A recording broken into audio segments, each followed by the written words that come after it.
Effect of thought on health and the body. The body is the servant of the mind.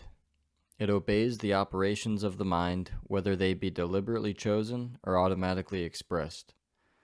At the bidding of unlawful thoughts, the body sinks rapidly into disease and decay. At the command of glad and beautiful thoughts, it becomes clothed with youthfulness and beauty. Disease and health, like circumstances, are rooted in thought. Sickly thoughts will express themselves through a sickly body. Thoughts of fear have been known to kill a man as speedily as a bullet, and they are continually killing thousands of people just as surely, though less rapidly. The people who live in fear of disease are the people who get it. Anxiety quickly demoralizes the whole body and lays it open to the entrance of disease, while impure thoughts, even if not physically indulged, will soon shatter the nervous system. Strong, pure, and happy thoughts build up the body in vigor and grace. The body is a delicate and plastic instrument, which responds readily to the thoughts by which it is impressed, and habits of thought will produce their own effects, good or bad, upon it. Men will continue to have impure and poisoned blood so long as they propagate unclean thoughts. Out of a clean heart comes a clean life and a clean body. Out of a defiled mind proceeds a defiled life and a corrupt body. Thought is the fount of action, life, and manifestation. Make the fountain pure, and all will be pure. Change of diet will not help a man who will not change his thoughts. When a man makes his thoughts pure, he no longer desires impure food. Clean thoughts make clean habits. The so-called saint who does not wash his body is not a saint. He who has strengthened and purified his thoughts does not need to consider the malevolent microbe. If you would perfect your body, guard your mind. If you would renew your body, beautify your mind. Thoughts of malice, envy, disappointment, despondency rob the body of its health and grace. A sour face does not come by chance. It is made by sour thoughts. Wrinkles that mar are drawn by folly, passion, pride. I know a woman of 96 who has the bright, innocent face of a girl. I know a man well under middle age whose face is drawn into inharmonious contours. The one is the result of a sweet and sunny disposition. The other is the outcome of passion and discontent. As you cannot have a sweet and wholesome abode unless you admit the air and sunshine freely into your rooms, so a strong body and a bright, happy, or serene countenance can only result from the free admittance into the mind of thoughts of joy and goodwill and serenity. On the faces of the aged there are wrinkles made by sympathy, others by strong and pure thought, and others are carved by passion. Who cannot distinguish them? With those who have lived righteously, age is calm, peaceful, and softly mellowed, like the setting sun. I have recently seen a philosopher on his deathbed. He was not old except in years. He died as sweetly and peacefully as he had lived. There is no physician like cheerful thought for dissipating the ills of the body. There is no comforter to compare with goodwill for dispersing the shadows of grief and sorrow. To live continually in thoughts of ill will, cynicism, suspicion, and envy is to be confined in a self-made prison hole. But to think well of all, to be cheerful with all, to patiently learn to find the good in all, such unselfish thoughts are the very portals of heaven, and to dwell day by day in thoughts of peace toward every creature will bring abounding peace to their possessor. Thought and purpose. Until thought is linked with purpose, there is no intelligent accomplishment. With the majority, the bark of thought is allowed to drift upon the ocean of life. Aimlessness is a vice, and such drifting must not continue for him who would steer clear of catastrophe and destruction.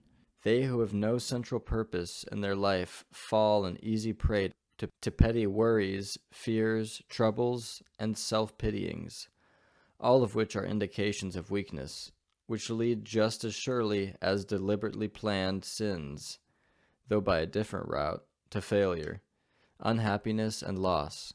For weakness cannot persist in a power-evolving universe. A man should conceive of a legitimate purpose in his heart and set out to accomplish it. He should make this purpose the centralizing point of his thoughts. It may take the form of a spiritual ideal, or it may be a worldly object according to his nature at the time being. But whichever it is, he should steadily focus his thought forces upon the object which he has set before him. He should make this purpose his supreme duty, and should devote himself to its attainment, not allowing his thoughts to wander away into ephemeral fancies, longings, and imaginings. This is the royal road to self-control and true concentration of thought. Even if he fails again and again to accomplish his purpose, as he necessarily must until weakness is overcome, the strength of character gained will be the measure of his true success, and this will form a new starting point for future power and triumph. Those who are not prepared for the apprehension of a great purpose should fix the thoughts upon the faultless performance of their duty, no matter how insignificant their task may appear. Only in this way can the thoughts be gathered and focused, and resolution and energy be developed, which being done, there is nothing which may not be accomplished. The weakest soul, knowing its own weakness, and believing this truth, that strength can only be developed by effort and practice, will, thus believing, at once begin to exert itself, and adding effort to effort, patience to patience, and strength to strength, will never cease to develop, and will at least grow divinely strong. As the physically weak man can make himself strong by careful and patient training, so the man of weak thoughts can make them strong by exercising himself in right thinking. To put away aimlessness and weakness, and to begin to think with purpose, is to enter the ranks of those strong ones who only recognize failure as one of the pathways to attainment, who make all the conditions serve them, and who think strongly, attempt fearlessly, and accomplish masterfully. Having conceived of his purpose, a man should mentally mark out a straight pathway to its achievement, looking neither to the right nor the left. Doubt and fears should be rigorously excluded. They are disintegrating elements which break up the straight line of effort, rendering it crooked, ineffectual, useless. Thoughts of doubt and fear never accomplish anything, and never can. They always lead to failure. Purpose, energy, power to do, and all strong thoughts cease when doubt and fear creep in. The will to do springs from the knowledge that we can do. Doubt and fear are the great enemies of knowledge, and he who encourages them, who does not slay them, thwarts himself at every step. He who has conquered doubt and fear has conquered failure. His every thought is allied with power, and all difficulties are bravely met and wisely overcome. His purposes are seasonally planted, and they bloom and bring forth fruit which does not fall prematurely to the ground. Thought, allied fearlessly to purpose, becomes creative force. He who knows this is ready to become something higher and stronger than a mere bundle of wavering thoughts and fluctuating sensations. He who does this has become the conscious and intelligent wielder of his mental powers, the thought factor in achievement. All that a man achieves, and all that he fails to achieve, is the direct result of his own thoughts. In a justly ordered universe, where loss of equipoise would mean total destruction, individual responsibility must be absolute. A man's weakness and strength, purity and impurity, are his own, and not another man's. They are brought about himself and not by another, and they can only be altered by himself, never by another. His condition is also his own, and not another man's. His suffering and his happiness are evolved from within. As he thinks, so he is. As he continues to think, so he remains. Breeders aside, or as above, so below. Going into the alchemical viewpoint, back to the book. A strong man cannot help a weaker unless that weaker is willing to be helped. And even then, the weak man must become strong of himself. He must, by his own efforts, develop the strength which he admires in another. None but himself can alter his condition. It has been usual for men to think and to say, "Many men are slaves because one is an oppressor. Let us hate the oppressor." Now, however, there is amongst an increasing few a tendency to reverse this judgment and to say, "One man is an oppressor because many are slaves. Let us despise the slaves." The truth is that oppressor and slave are cooperators in ignorance, and while seeming to afflict each other, are in reality afflicting each other, afflicting themselves. A perfect knowledge perceives the action of law and the weakness of the oppressed and the misapplied power of the oppressor. A perfect love, seeing the suffering which both states entail, condemns neither. A perfect compassion embraces both oppressor and oppressed.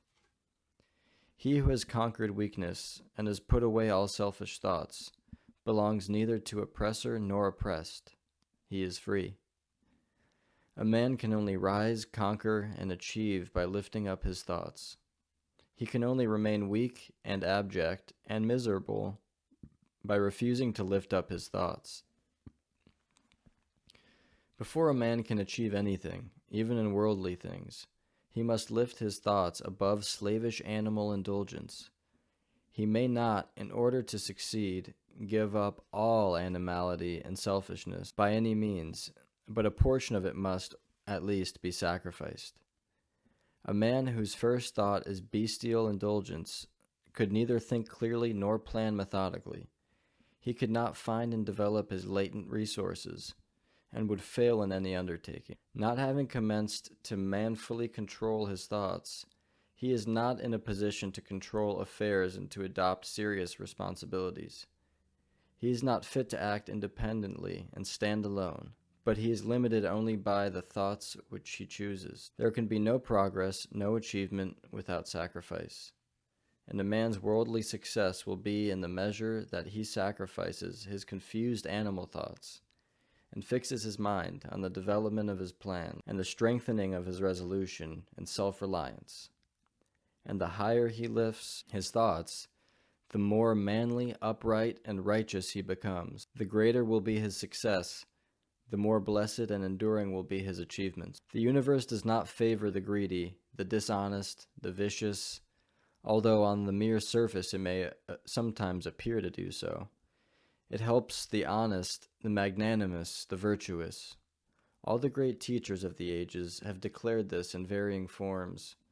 And to prove and know it, a man has but to persist in making himself more and more virtuous by lifting up his thoughts. Intellectual achievements are the result of thought consecrated to the search for knowledge, or for the beautiful and true in life and nature.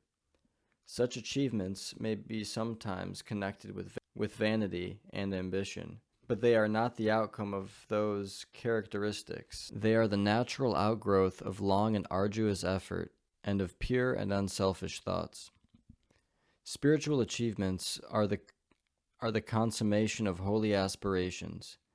He who lives constantly in the conception of noble and lofty thoughts, who dwells upon all that is pure and unselfish, will, as surely as the sun reaches its zenith and the moon its full, become wise and noble in character, and rise into a position of influence and blessedness. Achievement of whatever kind is the crown of effort, the diadem of thought. By the aid of self-control, resolution, purity, righteousness, and well-directed thought, a man ascends. By the aid of animality, indolence, impurity, corruption, and confusion of thought, a man descends. A man may rise to high success in the world, and even to lofty altitudes in the spiritual realms, and again descend into weakness and wretchedness by allowing arrogant, selfish, and corrupt thoughts to take possession of him. Victories attained by right thought can only be maintained by watchfulness. Many give way when success is assured, and rapidly fall back into failure. All achievements, whether in the business, intellectual, or spiritual world, are the result of definitely directed thought, are governed by the same law, and are of the same method. The only difference lies in the object of attainment. He who would accomplish little must sacrifice little. He who would achieve much must sacrifice much. He who would attain highly must sacrifice greatly. Visions and ideals. The dreamers are the saviors of the world. As the visible world is sustained by the invisible, so men, through all their trials and sins and sordid vocations, are nourished by the beautiful visions of their solitary dreamers. Humanity cannot forget its dreamers. It cannot let their ideals fade and die. It lives in them. It knows them as the realities which it shall one day see and know. Composer, sculptor, painter, poet, prophet, sage, these are the makers of the afterworld, the architects of heaven. The world is beautiful because they have lived. Without them, laboring humanity would perish. He who cherishes a beautiful vision, a lofty ideal in his heart, will one day realize it. Columbus cherished a vision of another world, and he discovered it. Copernicus fostered the vision of a multiplicity of worlds and a wider universe, and he revealed it. Buddha beheld the vision of a spiritual world of stainless beauty and perfect peace, and he entered into it. Cherish your visions, cherish your ideals, cherish the music that stirs in your heart, the beauty that forms in your mind, the loveliness that drapes your purest thoughts, for out of them will grow all delightful conditions, all heavenly environment. Of these, if you but remain true to them, your world will at last be built. To desire is to obtain, to aspire is to achieve. Shall man's basest desires receive the fullest measure of gratification, and his purest aspirations starve for lack of sustenance? Such is not the law. Such a condition of things can never obtain, ask, and receive. Dream lofty dreams, and as you dream, so shall you become. Your vision is the promise of what you shall one day be. Your ideal is the prophecy of what you shall at last unveil. The greatest achievement was at first, and for a time, a dream. The oak sleeps in the acorn. The bird waits in the egg, and in the highest vision of the soul, a waking angel stirs. Dreams are the seedlings of realities. Your circumstances may be uncongenial, but they shall not long remain so if you but perceive an ideal and strive to reach it. You cannot travel within and stand still without. Here is a youth hard-pressed by poverty and labor, confined long hours in an unhealthy workshop, unschooled, and lacking all arts of refinement. But he dreams of better things. He thinks of intelligence, of refinement, of grace and beauty. He conceives of, mentally builds up, and an ideal condition of life. The vision of a wider liberty and a larger scope takes possession of him. Unrest urges him to action, and he utilizes all his spare time and means, small though they are, to the development of his latent powers and resources. Very soon, so altered has his mind become that the workshop can no longer hold him. It has become so out of harmony with his mentality that it falls out of his life as a garment is cast aside. And with the growth of opportunities which fit the scope of his expanding powers, he passes out of it forever. Years later, we see this youth as a full-grown man. We find him a master of certain forces of the mind, which he wields with worldwide influence and almost unequaled power. Readers aside, I'm getting a lot of Great Gatsby vibes from this, F. Scott Fitzgerald, and also people like Andrew Tate, who have supposedly come from nothing and just become super influential just out of nowhere. Back to the book. In his hands, he holds the cords of gigantic responsibilities. He speaks, and lo, lives are changed. Men and women hang upon his words and remold their characters, and, sun-like, he becomes the fixed and luminous center round which innumerable destinies revolve. He has realized the vision of his youth. He has become one with his ideal. And you too, youthful reader, will realize the vision, not the idle wish, of your heart, be it base or beautiful, or a mixture of both, for you will always gravitate toward that which you secretly most love. Into your hands will be placed the exact results of your own thoughts. You will receive that which you earn, no more, no less. Whatever your present environment may be, you will fall, remain, or rise with your thought, your vision, your ideal. You will become as small as your controlling desire, as great as your dominant aspiration. In the beautiful words of Stanton Kirkham Davis, you may be keeping accounts, and presently you shall walk out of the door that for so long has seemed to you the barrier of your ideals, and shall find yourself before an audience, the pen still behind your ear, the ink stains on your fingers, and then and there shall pour out the torrent of your inspiration. You may be driving sheep, and you shall wander to the city, bucolic and open-mouthed, shall wander under the intrepid guidance of the Spirit into the studio of the Master, and after a time he shall say, I have nothing more to teach you, and now you have become the Master. Who did so recently dream of great things while driving sheep? You shall lay down the saw and the plane to take upon yourself the regeneration of the world. The thoughtless, the ignorant, and the indolent, seeing only the apparent effects of things and not the things themselves, talk of luck, of fortune, and chance. Seeing a man grow rich, they say, how lucky he is. Observing another become intellectual, they exclaim, how highly favored he is. And noting the saintly character and wide influence of another, they remark, how chance aids him at every turn. They do not see the trials and failures and struggles which these men have voluntarily encountered in order to gain their experience, have no knowledge of the sacrifices they have made, of the undaunted efforts they have put forth, of the faith they have exercised that they might overcome the apparently insurmountable, and realize the vision of their heart. They do not know the darkness and the heartaches. They only see the light and joy, and call it luck. Do not see the long and arduous journey, but only behold the pleasant goal, and call it good fortune. Do not understand the process, but only perceive the result, and call it chance. In all human affairs there are efforts, and there are results, and the strength of the effort is the measure of the result. Chance is not. Gifts, powers, material, intellectual, and spiritual possessions are the fruits of effort. They are the thoughts completed, objects accomplished, visions realized. The vision that you glorify in your mind, the ideal that you enthrone in your heart, this you will build your life by. This you will become.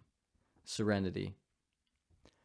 Calmness of mind is one of the beautiful jewels of wisdom. It is the result of long and patient effort and self-control. Its presence is an indication of ripened experience and of a more than ordinary knowledge of the laws and operations of thought. A man becomes calm in the measure that he understands himself as a thought-evolved being, for such knowledge necessitates the understanding of others as the result of thought.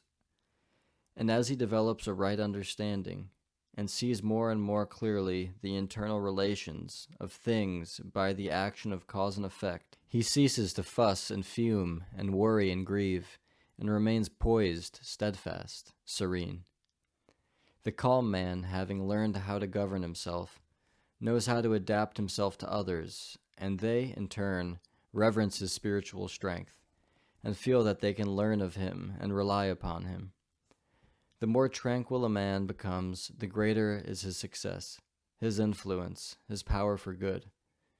Even the ordinary trader will find his business prosperity increase as he develops a greater self-control and equanimity, for people will always prefer to deal with a man whose demeanor is strongly equable. The strong, calm man is always loved and revered. He is like a shade-giving tree in a thirsty land, or a sheltering rock in a storm. Who does not love a tranquil heart, a sweet-tempered, balanced life?